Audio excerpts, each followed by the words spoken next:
Bonjour, c'est Amélie de Famille Épanouie. Alors là il est un peu plus de midi, on a mangé et en fait ce matin nous sommes allés laver du linge puisque nous sommes à J+9 sans nos valises. Ce qui veut dire qu'en fait nous avons racheté à Cuba deux tenues chacun. Elles étaient vraiment pas très jolies. En fait à Cuba il n'y a absolument pas d'importation. Donc du coup les magasins c'est vraiment des magasins cubains.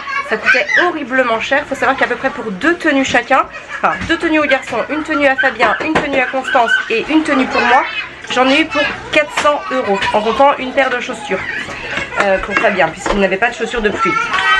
En arrivant ici nous comptions vraiment récupérer nos bagages, sauf qu'au final nous ne les avons pas eus. Il a donc fallu que nous rachetions des habits. J'ai racheté deux tenues pour chacun des garçons. Pas pour Constance puisque Audrey va me prêter celle d'Eleanor quand elle était plus petite. J'ai racheté deux tenues pour Fabien et une pour moi. J'en ai eu pour 300 €. Donc forcément ça commence à monter, en tout cas dans l'avance. On espère bien être indemnisé par Air France. Normalement il n'y aura pas de souci. Mais évidemment cela demande un peu plus de logistique que d'habitude en termes de lessive, puisque d'habitude nous partons avec 4 tenues à peu près, 4 ou 5 pour les enfants par exemple, parce qu'une petite robe ça prend pas beaucoup de place, une de plus. En gros on part avec 4 à 5 tenues, donc avec celle que nous avons en plus sur nous, ça nous en fait 6. Là nous sommes à 2 effectivement, puisque au final je compte pas vraiment celle de Cuba, puisqu'elles étaient pas très jolies voilà, en termes de style. Donc forcément, voilà, ça nous fait ça en plus, à faire, à gérer. Là, on n'a toujours pas de nouvelles de notre bagage. Il y en a sûrement un qui est arrivé à La Havane. Seulement La Havane, c'est un aéroport que je ne conseille pas pour son organisation, parce que franchement, c'était un petit peu l'anarchie là-bas. On n'a pas été reçus. On venait de perdre nos bagages, il était quasiment minuit. Et voilà, les gens absolument sans empathie nous ont donné un numéro de dossier. Voilà, comme si nous étions qu'un simple numéro, alors que nous étions une famille avec nos 3 enfants. Donc franchement, on l'a un petit peu mauvaise vis-à-vis de l'aéroport de Cuba. Et surtout, on a peur parce que cet aéroport a l'air d'être géré un petit peu bizarrement. Voilà, donc là on finit de manger, on va finir de nettoyer, je vais étendre le linge et on va aller à la plage.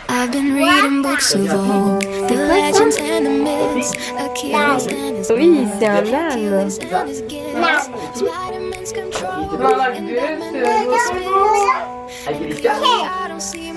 C'est la chèvre? Oui.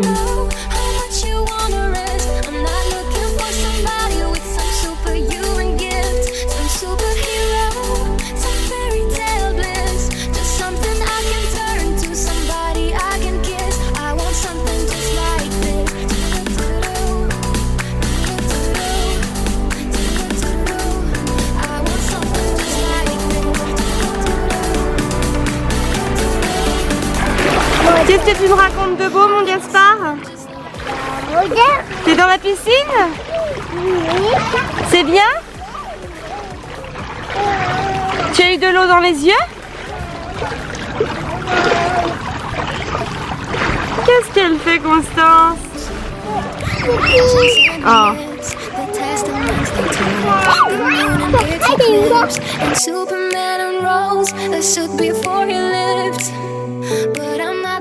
Alors pour en revenir un peu à toutes ces histoires de bagages, c'est vrai qu'avec Fabien on est un petit peu en colère quand même parce que ça fait 9 jours que l'on n'a pas nos bagages, qu'il y a toute la logistique de la famille à gérer sans ses propres affaires. On a déjà perdu beaucoup de temps et d'énergie à aller racheter des choses, à faire des choses qui ne nous plaisent pas en plus. Si tu nous connais un peu, tu sais que j'aime pas forcément faire les magasins. Oui mon cœur. Attends, je monte mon anneau, on monte l'anneau, mon anneau. Et justement la colère, c'est dont je voulais te parler aujourd'hui. Essayer de voir avec toi les différentes sortes de colère et quand elles sont légitimes et qui doit payer le prix de notre colère. C'est un petit peu ça dont je voulais te parler aujourd'hui. C'est un peu voilà, une réflexion sur ça parce que c'est vrai que ça nous fait beaucoup réfléchir, qu'on se rend compte aussi qu'on a fait du chemin par rapport à certaines réactions qu'on aurait pu avoir il y a quelques années.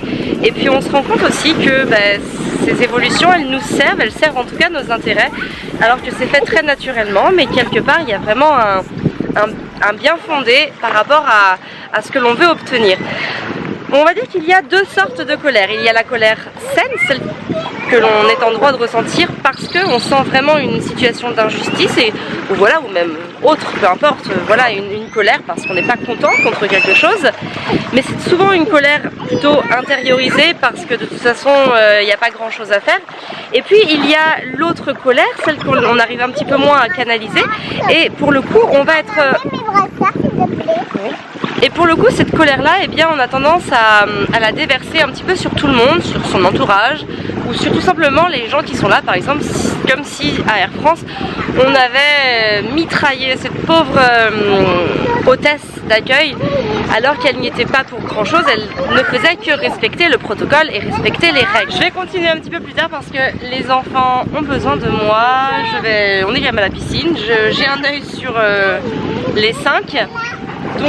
Donc voilà, je ne vais pas m'attarder plus pour le moment, je continuerai tout à l'heure quand je serai avec quelqu'un d'autre. En petite précision, en fait il n'y en a que 4, je n'ai que là Constance, Gaspard, Arthur et Eleanor, puisque Timothy est avec la jeune fille au père de la famille Cos. I've been reading books of old, the legends and the myths, Achilles and his gold, Hercules and his gifts, Spider-Man's control. Donc pour conclure avec cette colère, j'ai envie de dire que quand tu éprouves de la colère, le but c'est un petit peu de pas prendre ça trop personnellement, de se dire que c'est pas contre soi absolument, que les choses par exemple ne vont pas bien se passer et que du coup tu es en colère parce que par exemple à chaque fois que tu achètes quelque chose ça ne marche pas ou du coup faut le renvoyer ou voilà, c'est pas, des fois c'est aussi juste une question d'état d'esprit, c'est-à-dire qu'est-ce que tu veux voir exactement dans les choses qui vont t'arriver et est-ce que la colère tu es induite par ça parce que tu es trop perfectionniste ou parce que tu places la barre trop ou parce que voilà, essayer toujours de savoir un petit peu pourquoi tu es en colère. Et puis aussi ce qui est intéressant c'est de prendre sa part de responsabilité, voir en quoi tu es responsable dans la chose qui t'a amené à être en colère. Parce qu'un petit peu comme dans un conflit, on est souvent un petit peu responsable quand même de la colère que nous sommes nous-mêmes sujets.